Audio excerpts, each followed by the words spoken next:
This video is about a game from Compass Games called Europe in Turmoil, the Interbellum Years 1920 to 1939. I call it Europe in Turmoil 2. I think that's probably the unofficial name of it. If you've played Twilight Struggle or Europe in Turmoil Volume 1, you have an idea of how this game works. It's very much a offspring of Twilight Struggle. So, the events play the same. There are no headline cards in this game, but it has the idea of the placing support in areas. These are political maneuvers that are done in scoring regions politically throughout the game, and it has a few other things, but basically you deal with strategy cards, you play the rounds. You have a right-wing player and a left-wing player representing, what eventually would turn into the Axis and Allies once World War, II broke out. So you play the action rounds. It's the same thing as in Twilight Struggle. You can use the ops, but if it's an enemy event, the opponent gets to play the event and you get to use the ops. So there can be a trade-off. You do get to decide who goes first in such a case. You have events that are your events that you can play, or you can just use the ops points in the card, and you play support if you want. I guess one of the big tactics in this game is called the support check, and it's similar to realignment in Twilight Struggle. So you can remove the other guy's support depending on how strongly ingrained the region is, and in lieu of having like the space race chart to dump off your bad enemy cards, there's realignment, which is comparable to the naval race in Europe in Turmoil. But the rearmament is, each country or of the major factions has a chart that you're advancing up. And when you get to the top, you start increasing the tension that rearmament would cause, leading to the potential outbreak of World War II. So that's basically what you're doing in this game. There's a balance chart called power, and there's a power marker that shows who's winning. And then on those charts, those are further balanced by moderation markers. So whenever the power is above the moderation, then the moderation becomes extremist. So you want to kind of have your moderation lower than the power, but you want the power marker on your side. So it's kind of an intricate thing. And then there is a tension track that certain events and certain circumstances will cause the tension to rise. It starts out at 0, but eventually it gets up to 10, and that a 10 has a +5 modifier on rolling to see if World War II breaks out. So if that happens, then, or on the last turn of the game, there's a final scoring.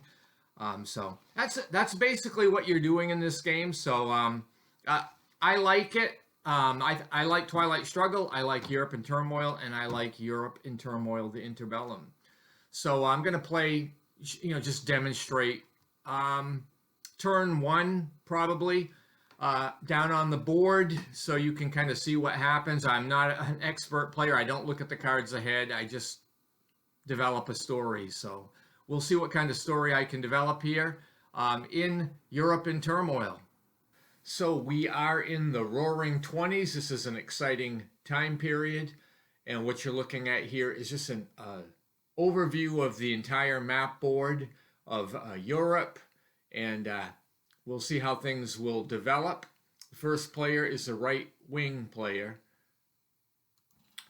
So the right-wing player starts and is trying to secure Germany and Berlin. So he opens with the play of the Treaty of Rapallo. So this is a conference that was held, I believe, in Genoa, and it was an effort to kind of sort out the Europe after the Great War, and it ended up with a treaty between Germany and Russia, um, or the Soviets. So they basically renounced the Treaty of Brest-Litovsk and began diplomatic and um, economic relations. So this allows the right wing to put two support points in Berlin and two support points in USSR. So that's pretty much what you see happening here in the first play of the game. So then the left wing player plays the Trotsky card for the event and makes a support check in Berlin, which is just where the right wing had put all their attention. This support check goes very well for the left wing, and all of the right wing influence is removed, and the left wing pick up an additional support point.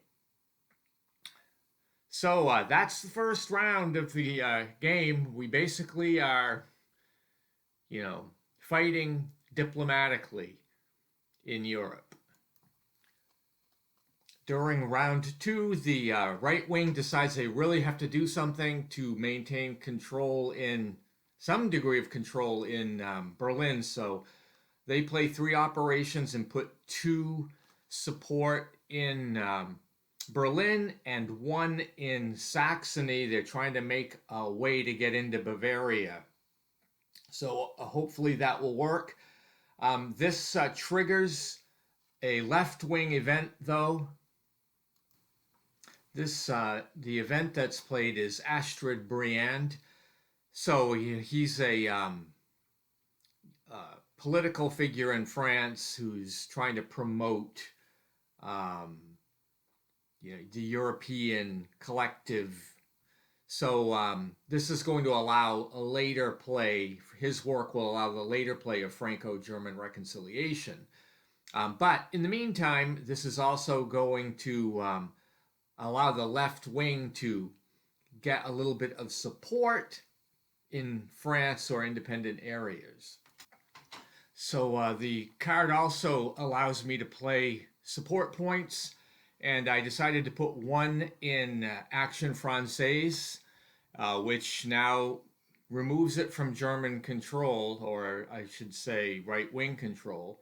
And I also put one support point in the French Catholic Church, which also wrests control away from the right wing. So I'm not sure that was a very good play for the right wing player. So then the left wing player plays the French scoring card. That's kind of unfortunate for the right wing. So there is a support check is done. So this is a 2-op support check, which is being done against the French Catholic space. And Paris is controlled by the left wing, so they get a modifier for that. And it ends up reducing the French Catholic support from 4 to 3. So now it's a 1 left wing and 3 right wing. And then in the end of with the scoring card, it comes out that the left wing gains 6 power points. So that's where that ends up. In the next round, the right-wing player decides to play the Aventine Secession.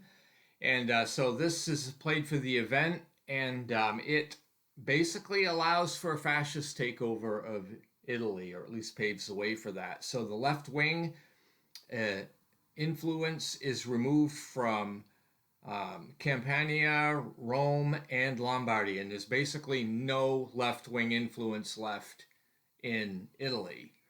So at least the right-wing player is preparing for the eventual play of the Italy scoring.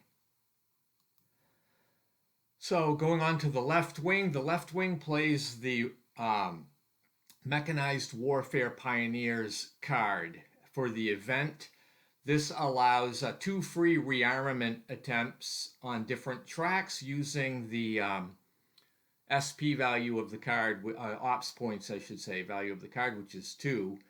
One of the things I couldn't figure out though is this card is friendly to both sides. So if you expend a friendly event, you get a +1 modifier, and I didn't know because I think it's friendly because it's a neutral event, but I'm not sure. It didn't matter anyway as it played out here.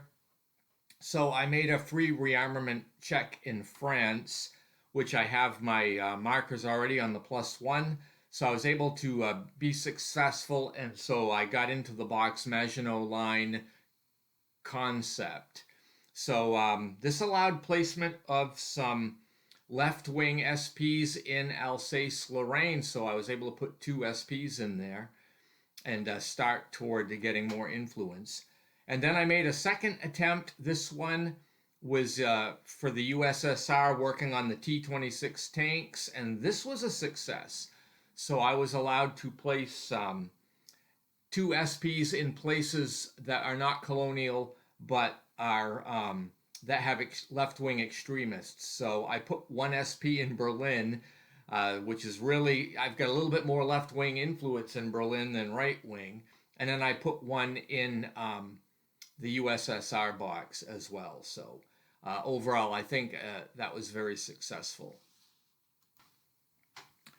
The right-wing player decides to play 3 ops for support points. So 1 is put in Berlin and 2 are in Bavaria.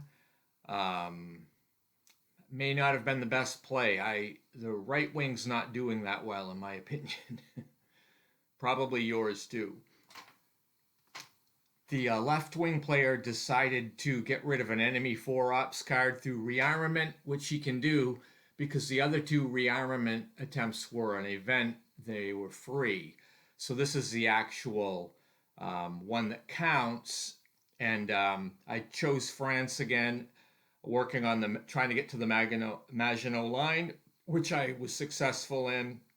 It's completed, and I was able to add 2 more support points to Alsace-Lorraine, which gives control of the left wing to Alsace-Lorraine, probably representing the Maginot Line. So going to the next round, I believe this is round 5. The right wing player played a 2 ops card for a support check in Berlin, and unfortunately it failed. So there's that. So then the left wing player countered with an event, Ernst Thalmann, and this allows, well, for one, it reduces left wing moderation by 1. But it places an extremist marker in Germany that doesn't have any, which I put 1 in Bavaria, which is a battleground area. And then I was able to put 2 left-wing SPs in 2 spaces with extremists. So I put 1 in Berlin and 1 in Bavaria. So this is quite a powerful card. I believe Thalmann was a leader of the Communist Party in Germany. And he was destabilizing the German government at that point in time. So powerful card, but it's an event that is a one-time play. In round 6, the right wing got rid of a 2 ops card on rearmament. They chose to do it against Spain, and it was successful. So they got the Army of Africa rearmament box, which allowed placement of a support point in Morocco. Then we go to the left wing player. So I decided to use a 2 ops card to make a support check in Berlin. This is kind of a long shot because the right wing has an extremist adjacent as well as a control of an adjacent space. So anyway, yeah, I get exactly a 6, which is what the support check number is, so nothing happened.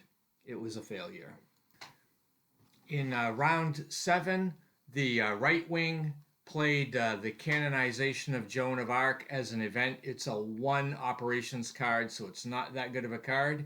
So what this does for an effect is it turns the French Catholic Church into a battleground region. So basically this event represents a concordat between, I believe, Pope Pius the 11th and the French state. So anyway, that sets the church up now to be more important in diplomatic areas.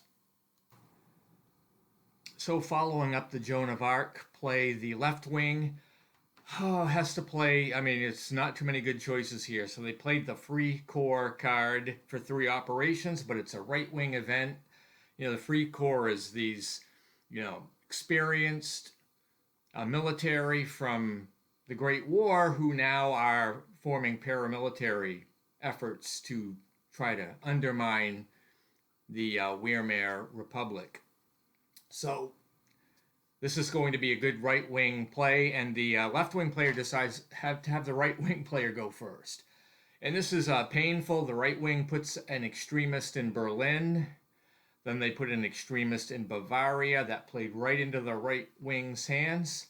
And then they decided to make a support check in Berlin. And this was a very powerful one because of the extremists as well as the adjacent control. And it ended up removing 3 left-wing support. So at the end of that maneuver, Berlin had only 1 left-wing support and an extremist, and 3 right-wing support and an extremist. So the left-wing player used the 3 operations to place 3 support points in Berlin, bringing the left wing back up to 4 support and an extremist versus the right wing 3 and the extremist. So it's basically, we're looking here at a wasted card, but actually the right wing got 2 extremists. So that is kind of how round 7 wrapped up. So nobody's holding a scoring card, so we're safe there. We advance the turn marker and refresh the rearmament boxes, and then we go on to turn 2. Still in the roaring 20s. Thank you for watching. Have a great day.